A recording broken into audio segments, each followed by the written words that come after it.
તો ક્વાડ ખાતે વિશ્વ પ્રસિદ્ધ ગેર મેળો યોજાયો, જેમાં ખૂબ મોટી સંખ્યામાં આદિવાસીઓ ઉમટી પડ્યા અને વિદેશી પર્યટકો પણ ગેરના મેળાનો આનંદ માણ્યો હતો। સાથે જ ગુજરાત, મહારાષ્ટ્ર અને મધ્યપ્રદેશ રાજ્યના આદિવાસીઓ મેળામાં નાચ ગાન કર્યું હતું। ગેરના મેળાના આયોજનમાં સરકારના સાંસ્કૃતિક વિભાગ અને પ્રવાસન વિભાગ પણ સહભાગી બન્યું હતું, જેમાં વહીવટીતંત્ર દ્વારા વિવિધ સ્પર્ધાઓનું આયોજન કરવામાં આવ્યું હતું, જેને લઈને છોટાઉદેપુર જિલ્લાના પ્રભારી મંત્રી ભીખુસિંહ પરમાર અને શિક્ષણ અને આદિજાતિ વિભાગના મંત્રી કુબેર ડિંડોર ઉપસ્થિત રહ્યા હતા।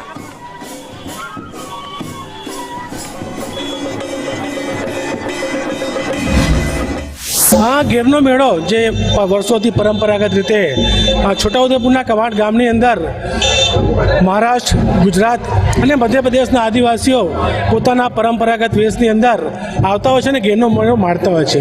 ગેરનો મેળો એટલે મોગરા ગામની અંદર 5 દિવસની અંદર અમે લોકો માનતા રાખીએ છીએ। 5 દિવસ અમે જે તૈયારી થાય છે એ લોકો નાવા ધોવાનું બંધ, બધા ખાટલા પર ઊંઘવાનું બંધ અને એક ટાઈમ જમવાનું, અને ગેરના મેળાની અંદર 5 દિવસની અમારી જે કંઈ પ્રવૃત્તિ હોય એના માટે અમે માનતા રાખીએ, એ અમારી સક્સેસ જાય છે। એ અમારે એક આદિવાસી ક્ષેત્રનો પ્રખ્યાત એ માહોલ હોય છે। આદિવાસી સમાજનો ઉત્સવ આ હોળી પછી જે ગેરનો મેળો વર્ષોથી એક અમારી પરંપરા છે। અહીંયા લોકો ગામે ગામથી બધા પોતાની મંડળીઓ બનાવીને ઢોલ નગારા સાથે આ વાજતે ગાતે પધારે છે।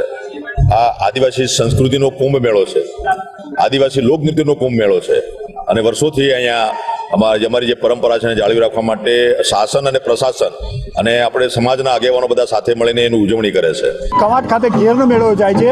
હાલ દ્રશ્યની અંદર જે દેખાઈ રહ્યો છે તે કવાડ ખાતે યોજાઈ રહેલો ગેરનો મેળો છે। હાલ જુદા જુદા ગામના ઘેરૈયાઓ પોતાની ટીમ બનાવી અને ઘેરમાં નાચતા કૂદતા ઘેરના મેળાનો આનંદ લેતા નજરે પડી રહ્યા છે। દ્રશ્યની અંદર જે દેખાઈ રહી છે તે હકલે તટ ભીડ જામી છે। કવાડ ખાતે આજે વહેલી સવારથી જ ઘેરૈયાઓની ટીમ અને દરેક ગામના લોકો અહીંયા મેળાનો આનંદ લેવા માટે ઉમટી પડ્યા છે। મહત્વની વાત એ છે કે ચાલુ વર્ષે વહીવટી તંત્ર દ્વારા પણ આ મેળાને પ્રોત્સાહન આપવા માટે પ્રવાસન વિભાગ તેમજ સાંસ્કૃતિક વિભાગ દ્વારા પ્રયત્નો હાથ ધરવામાં આવ્યા છે અને ઇનામી રકમની જાહેરાત પણ કરવામાં આવી છે। ત્યારે મોટી સંખ્યાની અંદર ઘેરૈયાઓ તથા આદિવાસીઓ આ ઘેરના મેળાનો આનંદ લેતા નજરે પડી રહ્યા છે। અમિત પટેલ, સંદેશ ન્યૂઝ।